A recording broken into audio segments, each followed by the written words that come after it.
Hello students, good morning. आज हम पढ़ेंगे भाषा मादरी से पाठ 4 नदी। देखिए इस चित्र में आप लोगों को नदी दिख रही है ना।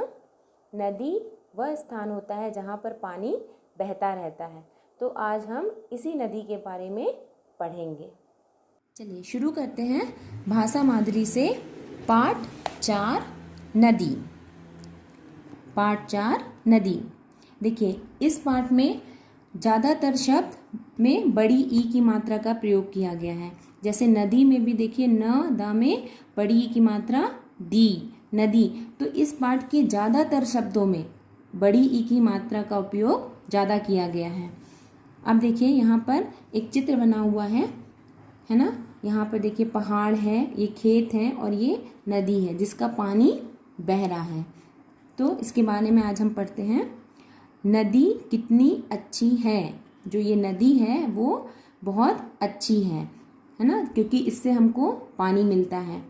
इसलिए कहा गया है नदी कितनी अच्छी है। इसमें नदी में, कितनी में और अच्छी में बड़ी की मात्रा लगी है। नदी सदा बहती रहती है।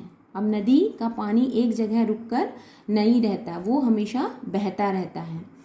नदी वह कल कल गाती रहती है ना। नदी क्या गाती रहती है? कल कल कल गाती रहती है। जैसे नदी का पानी जब बहता है तो एक कल कल कल की आवाज़ आती है, तो उसी को नदी का गाना बताया गया है।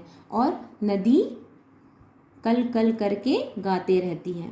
चलना ही जीवन है। नदी हमको क्या सीख देती है कि चलते रहो। जिस तरह उसका पानी बहता रहता है उसी प्रकार वो हमको सीख देती है कि कहीं पर रुको नहीं, हमेशा मेहनत करते रहो और चलते रहो, आगे बढ़ते रहो।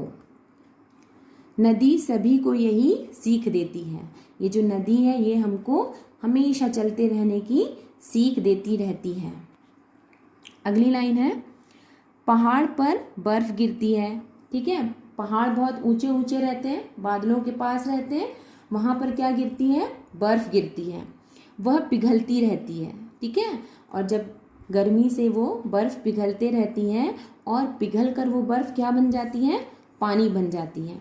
देखिए यहाँ पर है पहाड़ पर बर्फ गिरती है, वह पिघलती रहती है और बर्फ पिघल कर पानी बन जाती है। ठीक है, पहाड़ों पर बर्फ गिरी, वह पिघल कर क्या बन गई? पानी बन गई। वही पानी नदी बन जाता है। ठीक है, जो पानी वहां से बह बह के आता है वह नदी बन जाता है। वर्षा का जल भी नदी बन जाता है। जो बारिश होती है जब, तो उसका पानी भी कहाँ मिल जाता है? नदी में मिल जाता है और वह नदी ही बन जाता है। झरने का जल भी नदी बन जाता है। झरने का पानी, जब झरना क्या होता है? जो पानी बहुत ऊंचाई से गिरता है वो झरना होता है। तो जब उसका पानी भी गिरता है तो वो एक नदी का रूप ले लेता है। झरने का जल भी नदी बन जाता है। भारत की हर दिशा में नदियां हैं।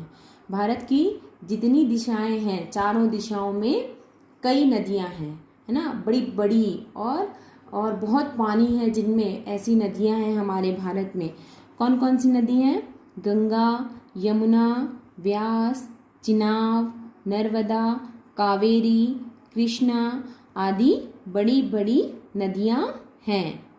ठीक है, हमारे भारत देश में कौन कौन सी नदियां हैं? गंगा, यमुना, व्यास, चिनाब, नर्मदा, कावेरी, कृष्णा आदि बड़ी बड़ी नदियां हैं। तो आप लोगों का ये होमवर्क रहेगा कि आप लोगों को शुरू से आधा तक, यानी नदियां हैं तक आप लोगों को घर में पढ़ना है, पढ़ने की प्रैक्टिस करना है। और अगले क्लास में हम लोग उसके आगे का पार्ट को पढ़ेंगे। ओके।